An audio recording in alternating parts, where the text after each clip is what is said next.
Temporaryong pagpalong sa traffic light sa Mati City, Gipasabot sa Mayo. Atong dawato na ang report ni Radyoman Gretchen Igot. DXDC Radyoman Report.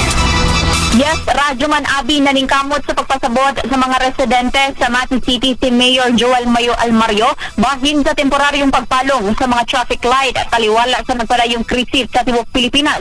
Base sa gipagulang sa isay niini kanatong Abril 9 tuig 2026, usik sa makina ang padayon nga pag-andar sa makina sa motor sulod sa 90 seconds, hinungdan kini sa temporaryong pagpatuman sa maong inisyatibo.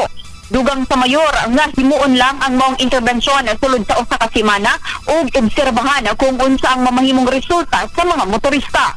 Gani kung makita nga dili epektibo, mamahimong ibalik sa normal ang operasyon sa pagpasigas sa traffic light sa mga national highway.